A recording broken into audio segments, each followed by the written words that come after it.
आता प्रथमेश मधनेचे पेपर सगळे संपलेले, यासाठी विचार करत होतो जायचं नक्की कुठे फिरायला, कुठला धबधबा चांगला असेल. मग कळलं की गारगोटी साईडला जरा धबधबे चांगले, इकडे जाऊन येऊया. आम्ही निघलेलो गडिंग्लज वरून गारगोटीला. आधीच बाहेर पडताना आम्ही रेनकोट घालून बसलेलो. गाडी चालवताना पाऊस एक लय जोरात लागतो. आम्ही चाललेलो सवतकडा धबधब्याला. तिथं 7 धबधबे एकत्र आहेत. ह्यो काहीतरी नवीन विषय दिसतो, जाऊन यायला लागतंय. आमच्यापासून गारगोटी फक्त 12 किलोमीटर होती. आपण गारगोटीत आल्यावर की नाही हातापासून उजव्या साईडला वळायचं, तिथून कडगावच्या मार्गी जायचं. आता एक 15 किलोमीटरचा प्रवास केल्यावर आम्ही पोहोचलेलो कडगाव मध्ये. गाडी चालवताना पाऊस असल्यामुळे गाडी चालवायला पण काय कंटाळा येत नव्हता. आम्ही इथं पोहोचूच तो करण आणि त्याचा मित्र पण आला होता. इथं बोर्ड पण लावला होता की 7 धबधबे आहेत म्हणून. पुढे असलाच उशीर न करता आम्ही पोहोचलो धबधब्याच्या मेन गेटवर. आत जाताना तिकीट काढायला लागतं, की आपल्यासाठी 20 रुपये होतं. हे सगळे धबधबे 1 किलोमीटरच्या आतच होते. मग म्हटलं भिजा की किती भिजताय तेवढं. आणि एक महत्वाची गोष्ट, येताना काय जास्त वज्जा आणू नका. धबधबे वर खाली असल्यामुळे चालायला लय लागतं. पहिला आम्ही धबधबा बघितला म्हणजे सवतकडा धबधबा. तो तरी एकदम खतरनाक होता आणि पण कमी असल्यामुळे म्हटलं आता जायला लागते पवायला. वर तिथं आम्हाला खेकड्याचं पिल्लू भेटायला बाजूला सोडलं आणि गेलो की आम्ही पण आतमध्ये. मला वाटलं आधी लय खोल असेल इथं. जशी उडी मारतोय तर बघतोय काय कमरेपर्यंतच पाणी. म्हटलं धबधब्याखाली जातो, कुठलं काय वरनं एक पाणी प्रेशरने येत होतं.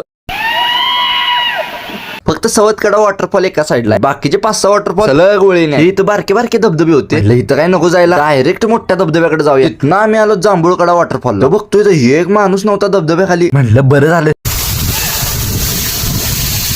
पाणी पण तेवढंच बारीक असल्यामुळे भिजायला पण बरं वाटत होतं. हा पण इथं पाहिलंय घसरतोय बघा. जेवढी आलती तेवढी सगळी भिजत होतो या धबधब्याखाली. पुढं आणि धबधबे होते. तिकडे जाऊन आलेल्या माणसांनी सांगितलं की वरनं दगड पडायला लागले. मग म्हटलं रिस्क नको घ्यायला आणि पाणी कमी आहे तोपर्यंत जाऊन या. पाणी वाढल्यावर काय जायला येत नाही. आणि कुठे धबधबे चांगले आहेत जरा कमेंट करून लवकर सांगा.